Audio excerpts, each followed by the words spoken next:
Hey guys, well Damien's finished his session and Jason's here for his session, so we're going to get him warmed up. He doesn't know it yet, but he's about to know it now because I'm about to say it in front of him, but we're going to hit some squats today, and we're going to hit some good barbell squats. See how he's up to that today, and see where he's at and where he's going on his squats, how he's progressed. Hope you were counting that, because I wasn't. Yeah, I did about 10. Yep, and then 8 knee tucks.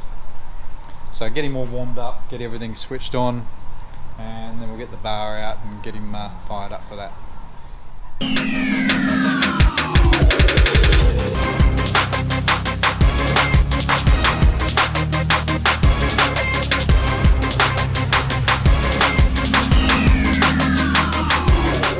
Always hands behind your head when you're doing unweighted.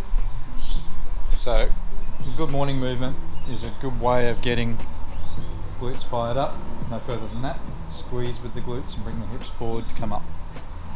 Alright, slow it right down. So it's got to be slow, it's got to be controlled just to there. Any more than that, you're actually curving your back. So you're already getting a bit of a curve in here. Keep that core tight. The moment you shifted too far down, then you actually shifted here. Alright, so breath in and hold. Just to there. Any further than that, you're actually curving a little bit in your spine.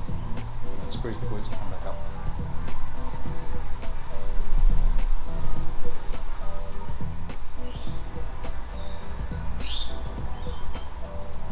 Good work. So the point of actually putting hands behind the heads on a good morning movement as well is to stretch out the abdominis. So we get a big total body stretch and activation at the same time, even though we've already done some core work. Get everything fired up at the hips, get everything fired up and the core ready to stabilise a squat. And you can see. Alrighty, we've done a set of warm-up bar only. Making sure always when you're doing a barbell squat, always making sure that you set yourself correctly, centre yourself on the bar. Set yourself underneath that bar in the correct position to come up out of a squat and step back correctly and safely, always.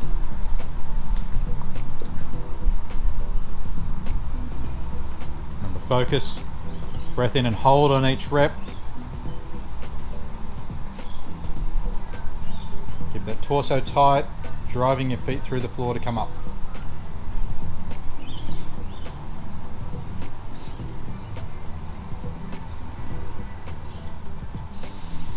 Getting a little bit down, probably a little bit further than what I would have liked. You don't need to go as deep as you just did on those ones. That's okay.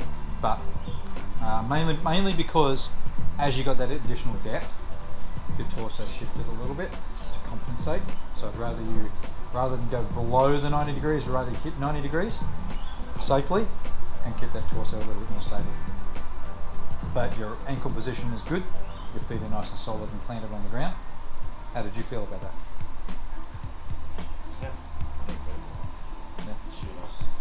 Squeeze those glutes at the top. Good.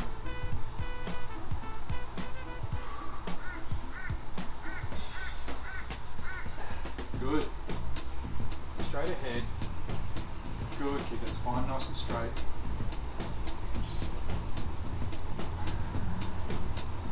Two to go. Two to go. Good work. One more.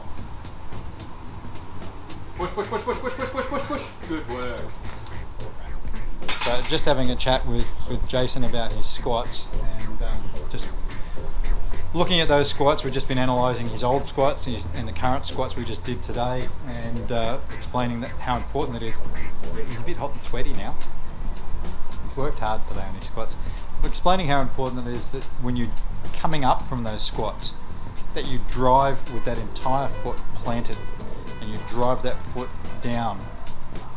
Rather than thinking about it as pushing yourself up out of a squat, think of it as planting that foot and driving that foot through the floor. So you use the entire foot.